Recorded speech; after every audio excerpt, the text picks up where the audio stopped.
The Rodinia project is a first-person puzzle platformer available for $5.99, but the real question is, should you buy it? Game description reads, you find yourself in front of a huge structure surrounded by the ocean, alone. Manipulate the environment and overcome challenges consisting of 50 self-contained puzzles to ascend the Nexus and discover the mysteries of these strange installations. Now immediately you think to yourself, 50 puzzles for $5.99? That sounds like a great deal, right? So let's start with the positives. In the options menu, you can disable the camera sway and the head bobbing, which is great for me because I get motion sick very easily. Now that the positives are over, let's get on to the negatives. Starting with the gameplay, and that revolves around 5 things. Number 1, the walking. Oh my god, the walking is the slowest thing I've ever had to deal with in any game.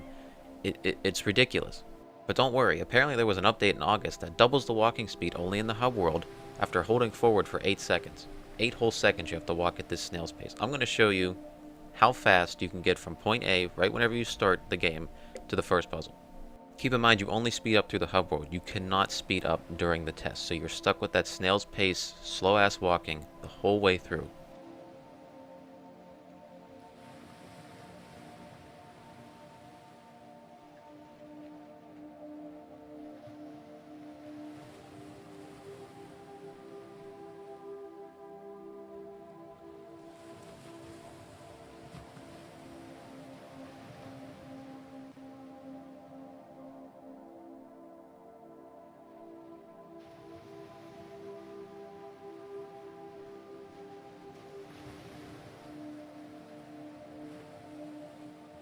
My playthrough of this game was 6 parts, and nearly every part was double the length until I edited it down by speeding up sections that I had to walk through. It was painful. So painful. I can't stress that enough. That's nearly the biggest problem I have with this game.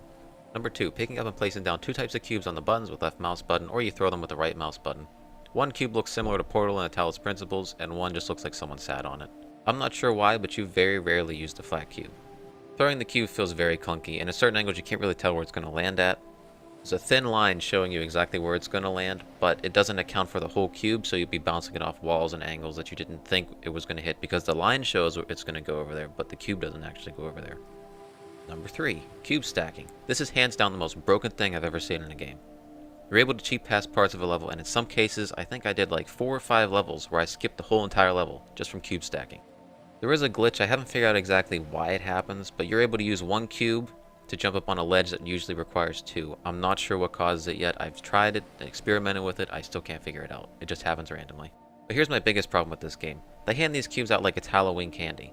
And cube stacking is one of the first things they teach you, so the mentality is, how can I get around the geometry of the map just by stacking? And therefore you break nearly everything this game has to offer. Number 4, lasers. Helped along with reflective pillars, you can angle them at 15-degree intervals, but turning them is a slow, painful nightmare, just like walking. You can rotate them with left mouse button. And I'm not sure if this is a glitch or not, but if you keep clicking really fast on the pillar and then hold left mouse button, it rotates very weirdly. But hey, the good thing is that most of these puzzles that have the pillars don't use most of them, so you only use 1 or 2 out of the 6 that are placed. Number 5, I'm going to call these red cube death fields. There's no name given to me, so I'm just going to make one up. They're lazily placed, most of them have no borders surrounding the edges, so you're left with some floating red transparent rectangle that only kills the cubes when they pass through it. You don't die whenever you walk through it. But again, like most things in this game, it's broken. You take the cubes, you can throw them over them, sometimes unintended, allowing me to skip huge parts of the maps, which, again, it's broken. I don't understand why. These are easily things that could be fixed. I'm ranting now. On to the difficulty. So let's say none of these puzzles are breakable, none of them are cheatable, they're not broken, they work just fine. They're still really fucking easy. This is the type of game you give to someone who's never played a puzzle game before, or a child. Let's talk about the story. Oh wait, there is no story. There's just these floating drones that never get explained, and there's these tentacles that wash up on the side of the levels that aren't explained either, so that's about all I know. Visuals. White, white, white, and white, with a sliver of light blue and gold. Most objects look like placeholders that they need textures on.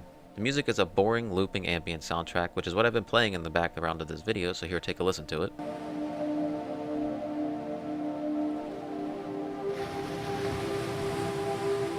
You've now heard the whole soundtrack of the game. There is zero replayability in this game just because of how easy it is. There are collectibles, I will say. They're little glowing orbs. And if they serve a purpose, I have no idea because I'm not wasting my time walking at 1 mile per hour to get all of them. Luckily, the last puzzle in this game is named L for 50, and that's what this game takes. A big fat L. I give this a 2 out of 10. It's terrible. I would not buy this, and I give it a thumbs down.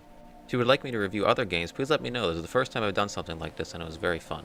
In the meantime, here's some other videos I have. I have City Skylines. Look at that city. That's a really nice city. I play Portals sometimes. Not too much anymore, but hey, there's like 300 episodes of that. Go enjoy that. Here's my playthrough of the Rodinia project. The only amount of fun I had with that was breaking the maps. And hey, you should definitely click on that little V to subscribe because, you know, it'd be nice, please. Until next time.